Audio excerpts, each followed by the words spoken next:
Reborn of queen after death. Episode 3। बानी mister Damodar के कहने पर उनके पीछे पीछे कैबिन में चली आई। मिस्टर दामोदर और दीपेंद्र अपनी जगह पर बैठ गए और बानी को भी बैठने का इशारा किया। बानी सामने रखे चेयर पर बैठ गई। बताओ बेटा, आपने यहाँ आए हैं तो कोई तो काम होगा। दामोदर ने बड़े ही विनम्र और आपनेपन से बानी से बात करना शुरू किया। ये देख बानी की आंखों में हल्की सी नमी उतर आई, लेकिन वो बड़े ही सावधानी से उसे छुपा ली, क्योंकि बानी को पिछले जन्म के कुछ यादें उसकी आंखों के सामने आ गई। पिछले जन्म में भी मिस्टर दामोदर जी बानी से बड़े ही प्यार से बात किया करते थे, लेकिन उनकी रुतबा और स्ट्रॉन्ग ऑरा देखकर थोड़ा डरती थी, जिसे बात करने में डर से थोड़ा हकलाने लगती थी।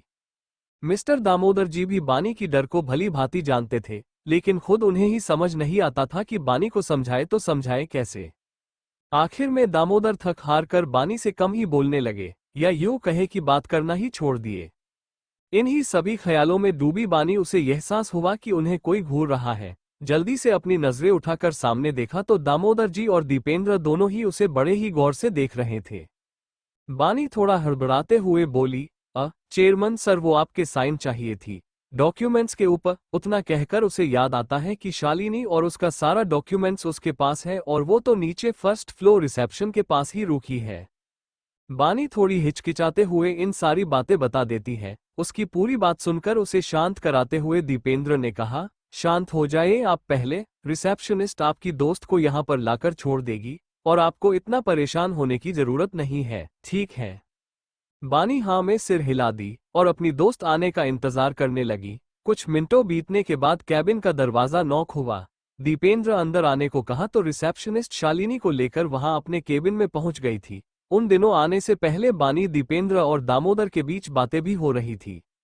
इस जन्म में बानी सबके साथ बिना डरे बड़े इज्जत के साथ बात कर रही थी। दामोदर और दीपेंद्र को बानी बहुत ही ज्यादा पसंद आ रही थी, साथ ही उसके साथ बातें करना भी बहुत अच्छा लग रहा था। इन्हीं के बीच बानी की एग्जाम के रिजल्ट के बारे में भी पता चल जाता है। ये सुन वे दोनों बहुत ही ज्यादा खुश भी हो गए थे। कैबिन के नॉक हुआ तो बानी दरवाजे की ओर देखकर शालिनी को आंखों से इशारा किया कि अंदर आ जाएं। हालांकि शालिनी को देखकर ऐसा लग रहा था जैसे वो बहुत नर्वस हो रही हो। शालिनी अपने आप को संभालते हुए बानी के बगल में जाकर बैठ गई। बानी बिना देरी किए अपनी डॉक्यूमेंट्स निकालकर उसमें से ग्रीन कलर फॉर्म निकालकर दामोदर के सामने कर दी। दामोदर थोड़ा आगे झुककर उस फॉर्म को उठाकर देखने लगा। वैसे दामोदर और दीपेंद्र सिंह को पता चल गया था कि ये फॉर्म उन्हीं KRS कॉलेज का स्कॉलरशिप का फॉर्म है, साथ ही एडमिशन का भी। एक बड़ी सी मुस्कुराहट के साथ दामोदर बानी से कहा, हम तो आप हमारे कॉलेज में पढ़ना चाहती हैं, बहुत बढ़िया, कहते हुए फॉर्म के ऊपर साइन कर दिया। वही दीपेंद्र भी बानी को अप्रिशिएट करते हुए कहा, ये तो बहुत अच्छी बात है बेटा, तुम सच में बहुत टैलेंटेड हो और तुम्हारा रिजल्ट भी बहुत ज्यादा आई हुई है। मुझे आशा है कि तुम इसी तरह बेस्ट रिजल्ट करोगी। साथ ही शालिनी को भी कांग्रेस करते हुए कहा।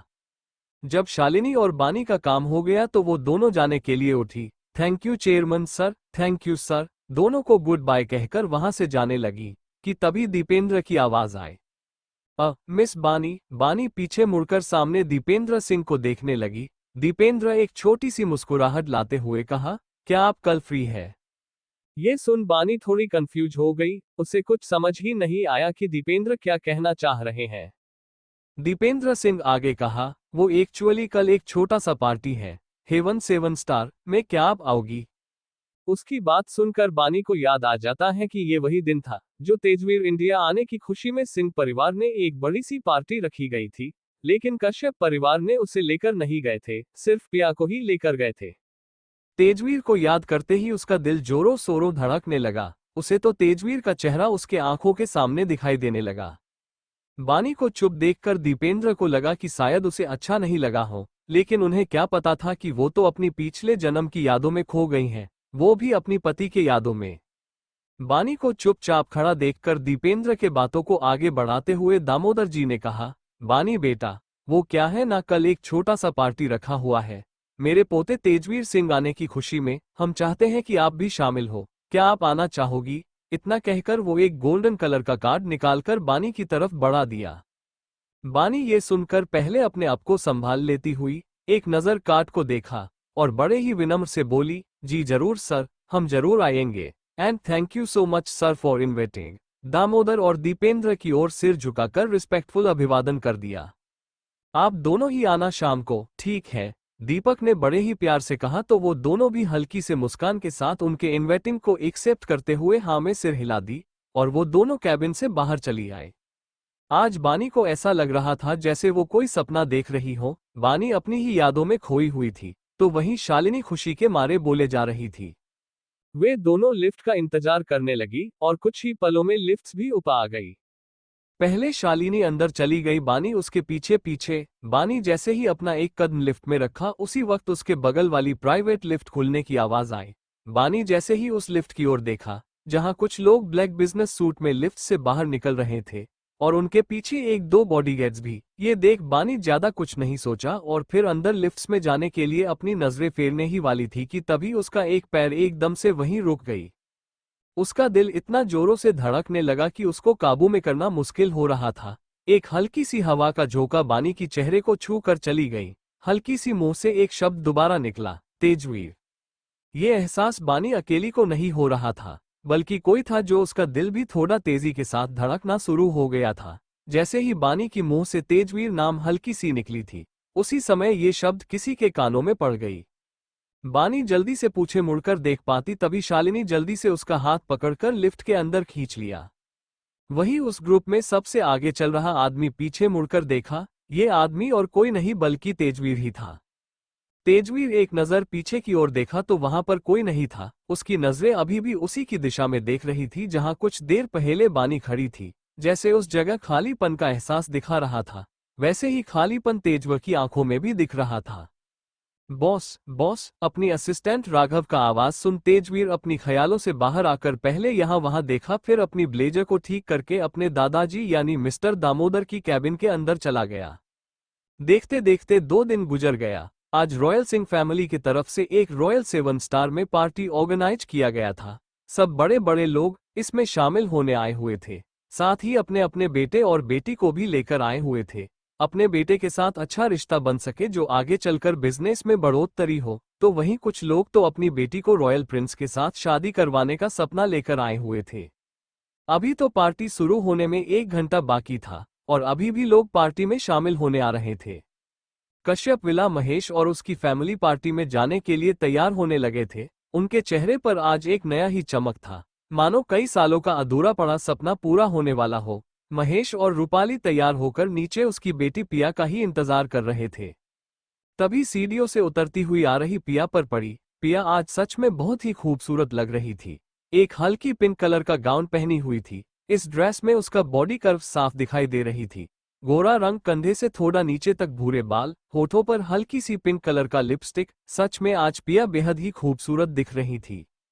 अपनी बेटी को देख महेश और रूपाली दोनों ही बहुत खुश लग रहे थे। सच में आज बहुत ही खूबसूरत लग रही हो बेटा, रूपाली बड़े ही प्राउड के साथ बोली। हाँ भाई, ये तो सच है कि आज बहुत ही ज्यादा खूबसूरत लग रही है, लेकिन हमें अभी जल्दी से निकलना होगा वरना पार्टी के लिए लेट हो जाएंगे और सबके नजरों में हमारा रेप्यूटेशन क्या होगा, है ना।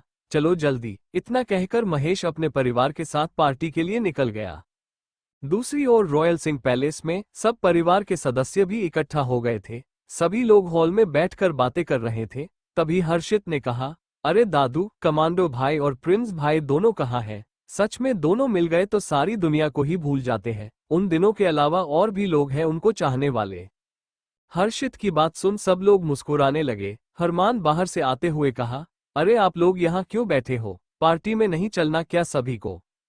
भाविनी अपनी मोबाइल में टाइम देखते हुए बोली, वो भैया दोनों बड़े भाई का इंतजार कर रहे हैं, वे दोनों अभी तक नहीं आए हैं। उसकी बात सुन हरमान एक आह भरते हुए कहा, अरे दोनों भाई थोड़ा लेट करके आने वाले हैं। उन्होंने कहा है हम सबको पार्टी के लिए जाने को, इसलिए उनका इंतजार करने का कोई फायदा नहीं है। वो दोनों बाद में आ जाएंगे। हरमान की बात सुन सब लोग पार्टी में जाने के लिए घर से बाहर आ गए। सब लोग अपने अपने गाड़ी में बैठ गए, साथ ही बॉडीगार्ड्स भी उनके पीछे पीछे जाने के लिए तैयार भी हो गए। वही दामोदर और दीपेंद्र दोनों गाड़ी में बैठने से पहले एक दूसरे के कानों में फूस फुसाने लगे। दीपेंद्र ने कहा, क्या वो लड़की आएगी पार्टी में डैड? जरूर, मुझे तो ऐसा ही लग रहा है कि वो लड़की जरूर आएगी, दामोदर अपने बेटे दीपेंद्र से कहा।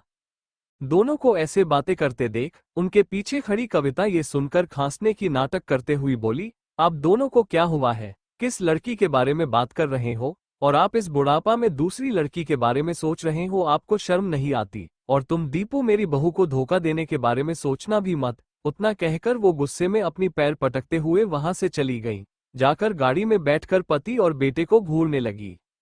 मिस्टर दामोदर और दीपेंद्र दोनों को बाप बेटे को समझ ही नहीं आया कि अभी अभी क्या हुआ। अपना मुंह खोले एक दूसरे के चेहरे को देखने लगे, लेकिन ज्यादा इसके बारे में बिना सोचे गाड़ी में बैठ गए और सभी एक साथ पार्टी के लिए निकल गए।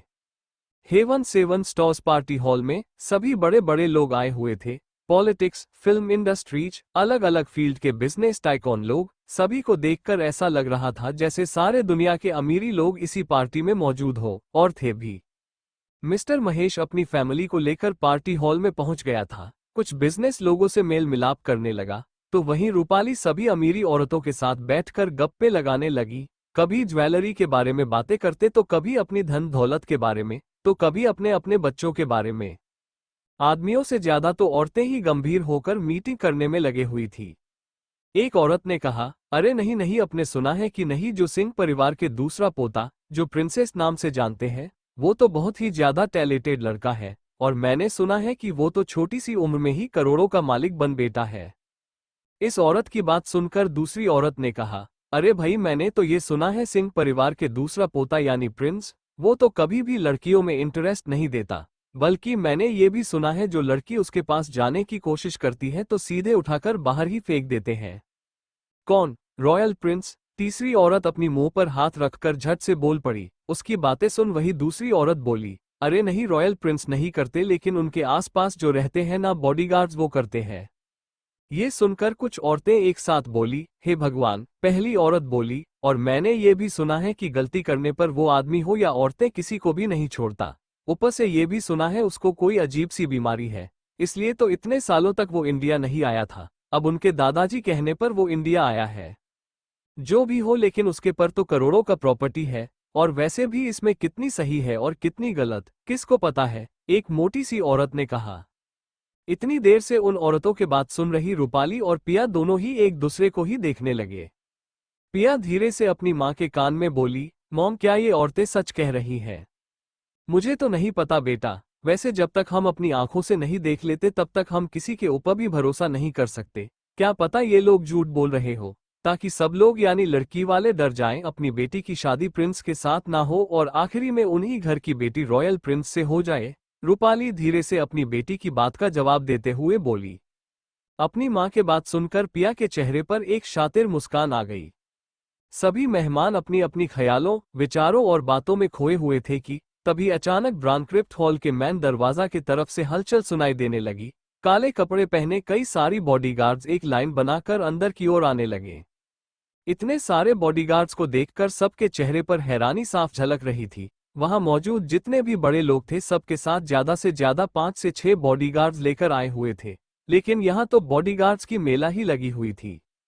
आगे 20 से 25 बॉडीगार्ड्स आ रहे थे, तो वहीं पीछे पीछे भी उतना ही पूरे रॉयल सिंह फैमिली को प्रोटेक्ट करते हुए आ रहे थे। बीच में पूरे रॉयल फैमिली अपनी अपनी, चाहे वो बड़े बुजुर्ग हो या छोटे, सब अपने एक रुतबा और लेकर अंदर आ रहे थे। सभी औरतें सिंह परिवार के औरतों को देखकर आह भर रहे थे, तो वहीं सभी आदमी लोग सिंह कॉर्पोरेशन के चेयरमैन से मिलने से बेताब थे। सभी औरतें सिंह परिवार के औरतों को देखकर आह भर रहे थे, तो वहीं सभी आदमी लोग सिंह कॉर्पोरेशन के चेयरमैन से मिलने से बेताब थे। रॉयल सिंह परिवार जब हॉल के अंदर आ गए, तब जाकर सभी बॉडीगार्ड्स रॉयल सिंह फैमिली से दूर होकर अपने अपने पोजीशन पर जाकर खड़े हो गए। वहां पर मौजूद सभी मेहमान एक एक करके सिंह परिवार से मिलने लगे। हेलो चेयरमैन साहब, आपसे मिलने का मौका सौभाग्य से मिलता है, अब जाकर वो सौभाग्य हमें मिला है, एक आदमी ने कहा। हाँ चेयरमैन साहब, सच में हमें तो यकीन ही नहीं हो रहा है कि अभी इसी वक्त आपके साथ है, दूसरे आदमी ने कहा। उन लोगों की बात सुनकर मिस्टर दामोदर सिंह जोर जोर हंसने लगा। हाँ हाँ हाँ, और अपना सिर हिलाते हुए कहा, अरे भाई, तकदीर में अगर मिलने का लिखा हो तो जरूर मिलते हैं, वरना कहाँ मिलने को मौका मिलता है। हाँ चेयरमैन साहब, आपने सच कहा, पहला आदमी ने कहा। इनके बीच बातें हो ही रही थी कि तभी ओमकार और दीपेंद्र दोनों आकर अपने पिता दामोदर के कान में कुछ फुसफुसाने लगे। अपने दोनों बेटे की बात सुनकर उनकी ओर देखने लगे।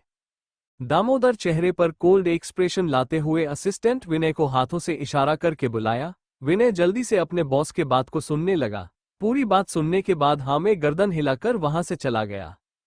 यहाँ सिंह परिवार के सभी महिलाएं अपने अपने बातों में मग्न थे। सभी औरतें भी उनसे मिलने और बात करने आतुर होती जा रही थी, लेकिन अरुणिमा, गौतमी दोनों अपनी सास के पास मिसेस कविता सिंह के पास बैठी हुई थी और अपने अपने बातों में ही मग्न थी। और बाकी सब सिंह परिवार के मेंबर हरमन, हर्षित, भाविनी, गीता सभी मेहमान लोगों के साथ बात करने में बिजी थे। सभी बातें करते हुए 1-2 घंटे बीत गए। अब सभी को इंतजार था कि कब वो सभी रॉयल प्रिंस से मिले। विनय जल्दी से आकर दामोदर के कानों में कुछ कहा। ये सुनकर उनके चेहरे पर एक मुस्कान आ गई और हॉल के बीचों बीच जाकर सबका ध्यान खींचते हुए कहा, लेडीज एंड जेंटलमैन, आखिरकार वो समय आ गया जो इस पार्टी को ऑर्गेनाइज करने का असली कारण था। चलिए और ज्यादा इंतजार नहीं करवाते हैं। इतना कहकर वो खुशी में मुस्कुराते हुए अपने फैमिली के साथ स्टेज के ऊपर चले गए।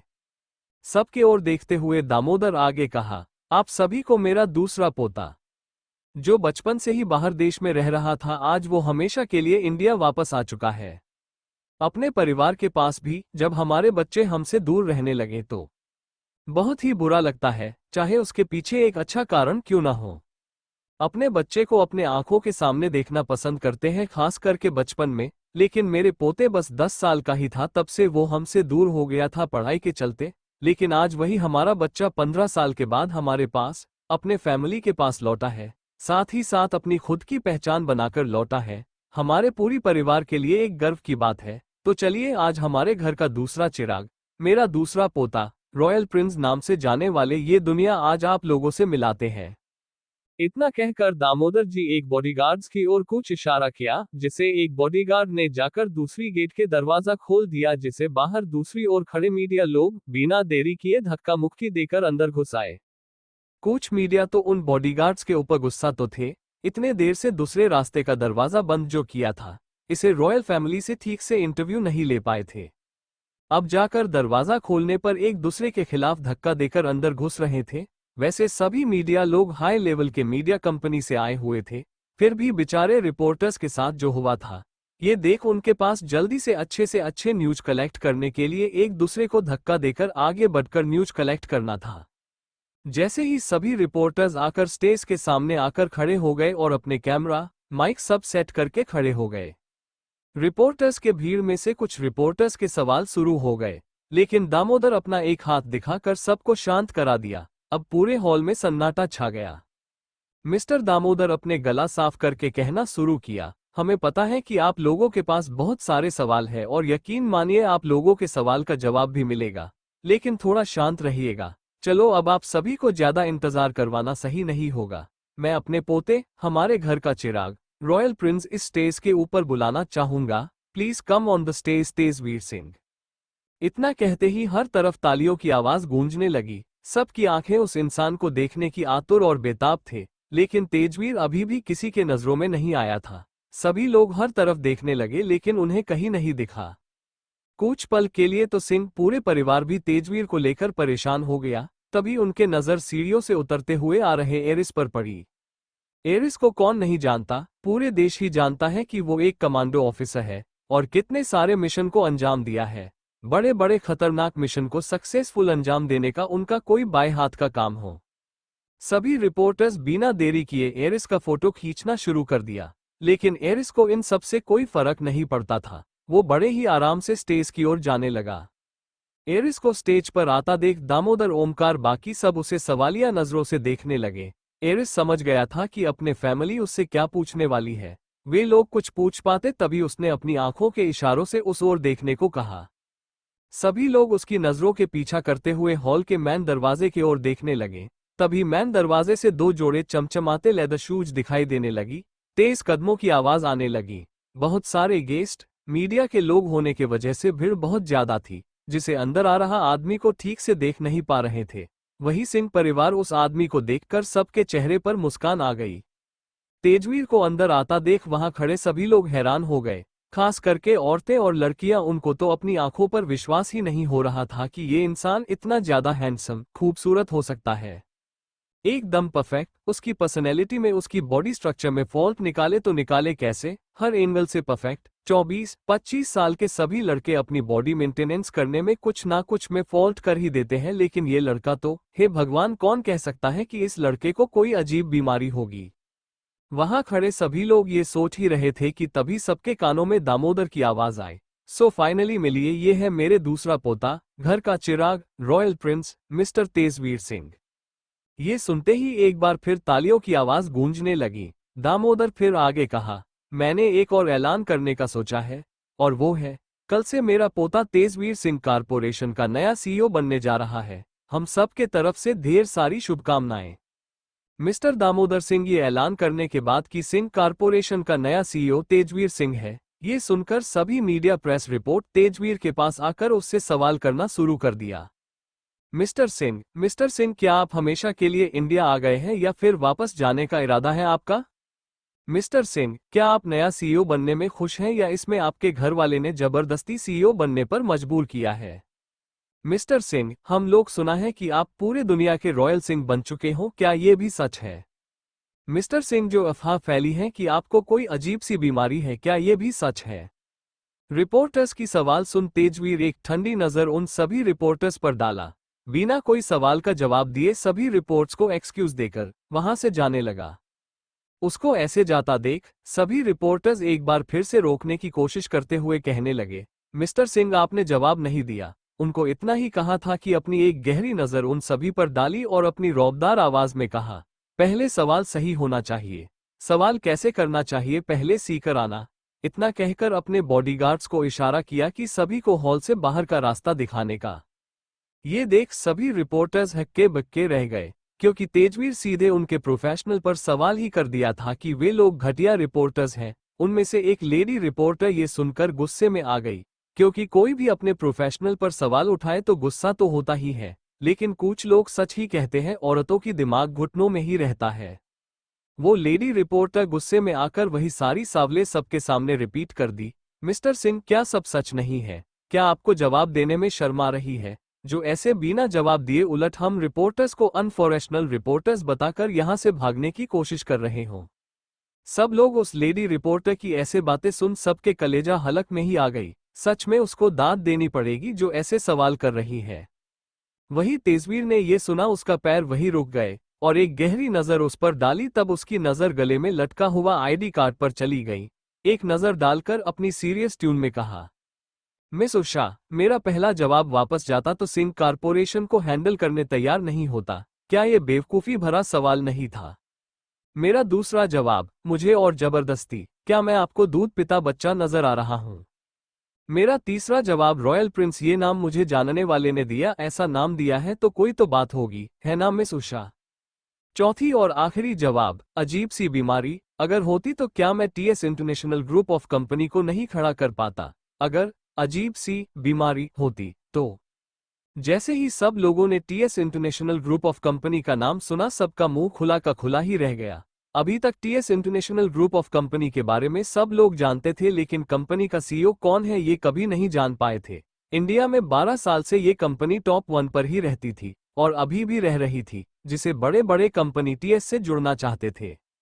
जैसे ही सब लोग TS international group of company के सीईओ और कोई नहीं बल्कि तेजवीर सिंह ही है, तो सभी लोग और भी ज्यादा डर गए, खास करके लेडी रिपोर्टर। उसके मुंह से अब एक भी शब्द ही नहीं निकल रहे थे।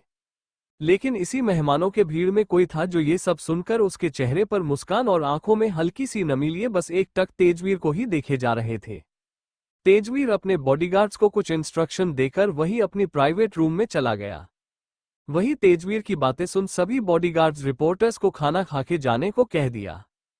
पार्टी का माहौल नॉर्मल होता देख सब लोग अपने अपने कामों में बिजी हो गए। कुछ लोग बातें करने में तो कुछ लोग खाना खाने में, कुछ लोग तेजवीर से मिलने की कोशिश करने में लगे हुए थे। मिस्टर दामोदर, ओमकार, दीपेंद्र, कमल मेहमानों के भीड़ में बातें करने में व्यस्त थे। तभी मिस्टर दामोदर के पीछे से एक प्यारी सी आवाज आई, चेयरमैन सर। जब मिस्टर दामोदर ने सब लोग के बीच में से उस इंसान को देखा, उनके चेहरे पर एक बड़ी सी मुस्कुराहट आ गई। अरे बेटा, तुम आ गई, दामोदर मुस्कान के साथ उस इंसान को पास बुलाते हुए कहा। ओमकार, कमल और दीपेंद्र की नजर भी उस इंसान पर पड़ी ओमकार और कमल तो थोड़ा हैरान और कंफ्यूज थे, वहीं दीपेंद्र के चेहरे पर एक मुस्कान। बानी बेटा, तुम्हें यहाँ आने में कोई परेशानी नहीं हुई ना? दामोदर ने पूछा तो बानी मुस्कुराते हुए बोली, अरे नहीं चेयरमैन सर, हम सही से यहाँ पर पहुँच गए थे, बस रिपोर्टर्स भीड़ के वजह से दूर ही खड़े थे। अरे बानी, तुम फाइनली आ गई, हमें बहुत खुशी हुई कि तुम आ गई, दीपेंद्र भी मुस्कान के साथ कहा तो वही खड़े ओमकार और कमल दोनों आगे बढ़कर ओमकार ने कहा, अरे भाई, इतनी खूबसूरत बच्ची है, हमसे भी तो मिलाओ, आखिर ये परी कौन है? जब बानी ने ओमकार को देखा तो उसके आंखों में से एक हल्की सी नमी उतर आई और अगले ही पल अपने आप को कंट्रोल कर लिया। ओमकार की बातें सुन दामोदर ने कहा, अरे ये बच्ची तो बहुत ही होनहार है, पढ़ाई में हमारी ही यूनिवर्सिटी में एडमिशन लिया है, वो भी फुल स्कॉलरशिप के साथ, इसका नाम है बानी। ओमकार ये सुनकर उसको भी बहुत अच्छा लगा और बानी से हाथ मिलाते हुए कहा, ओह कंग्रेचुलेशन बानी बेटा, ऐसे ही तरीके करती रहना। अभी तक रूपाली, महेश और पिया की नजर बानी पर नहीं पड़ी थी क्योंकि वो खाना खाने में व्यस्त जो थे। दामोदर बानी को कविता, अरुणिमा, गौतमी और एकता से मिलवाया, जो उन चारों को भी बानी बहुत अच्छी लगी। बानी को याद था कि पिछले जीवन में यही लोग थे, उससे बहुत ही प्यार से बात किया करते थे, लेकिन वही थी जो हमेशा डर के वजह से हमेशा दूर दूर रहा करती थी और इस जन्म में बिना कोई परेशानी से बड़े ही आसानी से सिंह परिवार से मिल रही थी। बानी के साथ शालिनी भी आई हुई थी। शालिनी को यकीन ही नहीं हो रहा था कि आज वो इतने बड़े पार्टी में आई हुई है। आज शालिनी और बानी दोनों ही खूबसूरत गाउन पहनकर आई हुई थी। बानी की खूबसूरती की तारीफ करने के लिए एक शब्द ही नहीं मिल रही थी।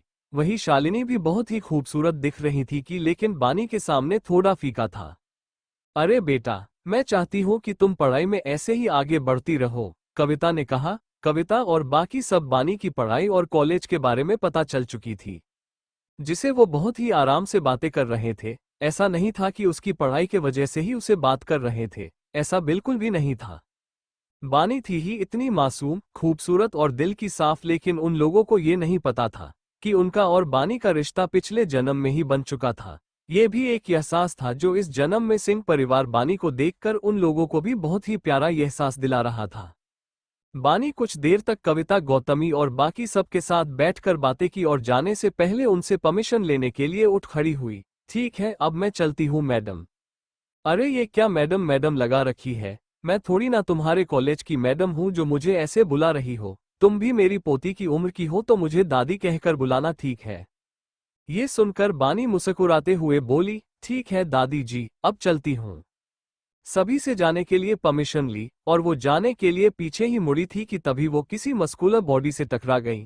टकराने की वजह से वो नीचे गिर पाती, तभी अचानक किसी ने उसके कमर से पकड़ लिया। बानी जाने के लिए पीछे मुड़ी ही थी कि वो किसी मस्कुलर बॉडी से टकरा गई, जिसे अपने आप को बैलेंस न कर पाने की वजह से नीचे गिरने को हुई तो दो मजबूत हाथ उसकी पतली कमर को पकड़ लिया। कुछ पल बाद उसे एहसास हुआ कि वो नीचे नहीं गिरी है बल्कि हवा में लटक रही है। एक पल के लिए उसके मन में ये भी ख्याल आया कि कहीं हवा में उड़ने का शक्ति तो नहीं मिली है, और अगले ही पल उसके दिमाग से ये ख्याल झटका दिया। उसे महसूस हुआ कि किसी ने उसको कमर से पकड़ के रखा है। जब उसने अपने नजरें उठाकर ऊपर देखा तो आंखों के सामने कोई और नहीं बल्कि तेजवीर ही था। एक पल के लिए दोनों ही एक दूसरे के आंखों में खो गए। दोनों की दिल जोरों शोरों धड़कने लगा। दोनों के मन में एक अजीब सा एहसास होने लगा था। तेजवीर को पता नहीं क्या हुआ, जल्दी से बानी छोड़कर थोड़ा दूर हो गया। वही बानी अपनी नम आंखों से उसे प्यार से देखे जा रही थी। तेजवीर जल्दी से कविता और अपने मॉम की ओर देखते हुए कहा, दादी माँ, मॉम, बड़ी मॉम, मैं घर जा रहा हूँ, आप दादाजी को बता दीजिएगा। इतना कहकर वो वहां से जाने लगा तो कविता जल्दी से उसे रोक लिया। तेजवीर अपने दादीजी और देखने लगा। कविता ने आगे कहा, तेजू, क्या आप बानी को उसके घर तक छोड़ दोगे? बेचारी वो और उसकी दोस्त इतनी रात को कैसे जाएगी? आप उन दोनों को छोड़ देना। ये सुन बानी थोड़ा हड़बड़ाते हुए बोली, नहीं दादी जी, हम चले जाएंगे। उसे इतना ही कहा था कि तेजवीर एक नजर अपनी दादी की तरफ देखा और बानी की तरफ और वाहन से जाने लगा। मुझे लेट होना या करना बिल्कुल भी पसंद नहीं है, जाते हुए कहा। ये सुनकर कविता बानी को जल्दी से जाने के लिए कहा तो बानी और उसकी दोस्त वहां से चली गई। इन सब से बेखबर बानी वो पार्टी हॉल से बाहर निकल गई, लेकिन उसे नहीं पता था कि को था जो ये सब होते हुए देख रहा था। वो इंसान और कोई नहीं बल्कि पिया ही थी। पिया की आंखों में गुस्सा साफ नजर आ रहा था। साथ ही उसके चेहरे पर अजीबोगरीब एक्सप्रेशन भी दिखाई दे रही थी। उसे एक बात समझ ही नहीं आ रही थी, अपने मन में बुदबुदाने लगी, आखिर ये गवार यहाँ कैसे आए? उसे इनवाइट किसने किया होगा? कहीं वो चोरी चुपके हमारे पीछे पीछे तो नहीं आए? इन सब ख्यालों में डूबी ही थी कि पीछे से किसी ने उसके कंधे पर हाथ रख दिया। पिया ने जब अपने सोच से बाहर आए अपनी नजरें फेरा कर देखा तो उसके बगल में उसकी माँ रूपाली खड़ी हुई थी। क्या हुआ बेटा, किस सोच में डूबी हुई थी? मैं कब से तुझे आवाज दे रही थी। रूपाली अपनी बेटी को इस तरह अकेली खड़ी देखकर पूछा। पिया अपनी माँ की ओर देखते हुए बोली, मॉम मैंने यहाँ उस गवार को देखा। ये सुन रूपाली थोड़ी कंफ्यूज हो गई। ये देख पिया बोली, अरे मॉम गवार बानी के बारे में बात कर रही हूँ। बानी वो यहाँ क्यों आएगी? तुमने किसी और को देखा होगा, रूपाली ने कहा। अपनी माँ की बात सुनकर वो थोड़ा चिढ़ते हुए बोली, अरे माँ मैं सच कह रही हूँ, मैंने खुद अपनी आंखों से देखा है और ना ही धोखा हुआ है। रूपाली आगे कुछ कहती तभी उसकी नजर कविता अरुणिमा कर बाकी लोगों पर पड़ी। अपनी बेटी को जल्दी से समझाते हुए बोली, ये क्या उस गवार के पीछे पड़ी रहती हो? वहां देखो तुम्हारा भाग्य। अपनी माँ की बात को ना समझी से उसे ही देखने लगी। रूपाली अपनी आंखों से इशारा करके उस ओर देखने के लिए कहा जहां कविता और बाकी सब बैठे हुए थे। पिया तुरंत समझ गई कि उसकी माँ का मतलब क्या था। वो भी अपने चेहरे पर एक तिरछी मुस्कान लेकर दोनों माँ बेटी कविता के पास चली गई। दूसरी ओर तेजवीर चुपचाप गाड़ी को ड्राइव कर रहा था। उसे देखने से ऐसा लग रहा था जैसे वो बहुत ही शांत लग रहा था, लेकिन वो खुद जानता था कि उसको कितनी बेचैनी हो रही है। उसके दिमाग में हजारों सवाल लहरों की तरह उठ रहे थे। एक बात जो तेजवीर की सच्चाई थी वो बानी भी नहीं जानती थी, ना ही पिछले जीवन में और ना ही अभी तक। तेजवीर की सच्चाई ये थी कि उसे एक बीमारी थी जो वुमेन एंटी डिसऑर्डर की बीमारी थी। ये बात अभी तक किसी को भी नहीं पता था। हालांकि बस यही अफवाह फैली हुई थी कि तेजवीर को अजीब सी बीमारी है, लेकिन वो कौन सी बीमारी थी ये किसी को भी नहीं पता था, सिवाय गौतमी को छोड़कर। तेजवीर इन सब ख्यालों में ही था कि तभी उसकी कानों में बानी की आवाज आई, जी गाड़ी यहीं पर ही रुकिए। तेजवीर फ्रंट मिरर से बानी को देखने लगा। बानी तकी नजर जब तेजवीर से मिली तो उसने तुरंत हड़बड़ाते हुए बोली, वो एक्चुअली मेरी फ्रेंड्स की घर आ गई है, उसे यहीं पर ही उतरना है। बानी की बात सुनकर वो कुछ नहीं कहा। ये देख शालिनी जल्दी से गाड़ी से उतर गई। उसके पीछे पूछे बानी भी उतर गई। उसे ऐसे उतरता हुआ देख तेजवीर की भौएं सिकुड़ गई। तेजवीर की ऐसे एक्सप्रेशन देख बानी जल्दी से बोली, वो एक्चुअली मेरे घर भी यही पास में है, मैं खुद चली जाऊंगी। ये सुन तेजवीर की चेहरे पर गुस्सा साफ दिखाई देने लगा। वो बस बानी को घूरने लगा। ये देख बानी बिना कुछ बोले फिर से गाड़ी में आकर बैठने लगी। पीछे नहीं समाने बैठो, मैं ड्राइवर नहीं हूं, तेजवीर गुस्से में कहा। तो ये सुन बानी जल्दी से सामने तेजवीर के बगल में आकर बैठ गई। बानी को एक बात अच्छी सी जानती थी कि तेज को बहुत तेज गुस्सा आता है, खासकर झूठ बोलने पर। वो पिछले जीवन में बहुत कुछ देखा था जिसे तेज को गुस्सा आने पर वो क्या कुछ कर बैठता है। ऐसा नहीं कि वो साइको की तरह गुस्सा आने पर पनिश करता हो, नहीं बिल्कुल भी नहीं। उसका पनिश करने का बहुत ही साइलेंट में ही वैलेंट हो जाया करती थी। हालांकि बानी के साथ ऐसा कुछ नहीं हुआ था, लेकिन उसने कई बार देखा था दूसरों को पनिश देते हुए। तेजवा एक नजर बानी पर डाला और गाड़ी को आगे बढ़ा दिया। पूरे रास्ते दोनों के बीच बस खामोश छाई हुई थी। दोनों को देखकर ऐसा लग रहा था कि दोनों में से किसी को भी बात करने का कोई इरादा नहीं हो। लेकिन बानी की मन में हजारों तितलियां उड़ रही थी। आज वो तेजवीर के साथ जो थी, भले ही 2 मिनट रास्ता क्यों ना हो, इस जन्म में वो पहली मुलाकात थी। उसे नहीं पता कि इस जन्म में उसकी शादी तेजवीर से हो पाएगी या नहीं, क्योंकि बानी को याद थी कि पिछले जीवन में वो सबके कहने पर पिया की जगह पर वो दुल्हन बनकर मंडप में बैठी थी जिसे उसकी शादी तेजवीर से हो पाई थी। क्या इस बार भी ऐसा हो पाएगा? बानी अपनी सोच में ही गुम थी कि तभी उसे यह एहसास हुआ कि गाड़ी कब से रुकी है और 2 जोड़े आंखें उसे ही देखे जा रहा है। ये एहसास होते ही वो तेजवीर की ओर देखा और जल्दी से गाड़ी से उतर गई और बड़े ही पोलाइटली से बोली, थैंक यू मुझे घर तक ड्रॉप करने के लिए। तेजवीर कुछ तो नहीं कहा, लेकिन बस उसी को ही देखे जा रहा था। उसके मन में क्या चल रहा है या क्या सोच रहा है ये बस वही जानता था। बानी ने देखा कि तेजवीर बस एक टक उसे ही देख रहा है। उसका दिल बुलेट ट्रेन की तरह रफ्तार से धड़क रहा था, जिसे उसे काबू पाना भी मुश्किल हो रहा था। बानी ने एक बार फिर थैंक यू बोलकर वो तुरंत अंदर की ओर भाग गई। उसे ऐसे भागता हुआ देख उसके चेहरे पर एक हल्की सी मुस्कान आ गई और अगले ही पल अपनी दोनों हथेली को देखने लगा। उसके चेहरे पर अजीब सी एक्सप्रेशन दिखाई देने लगी। उसे ऐसे भागता हुआ देख उसकी चेहरे पर एक हल्की सी मुस्कान आ गई और अगले ही पल अपनी दोनों हथली को देखने लगा। उसके चेहरे पर अजीब सी एक्सप्रेशन दिखाई देने लगी।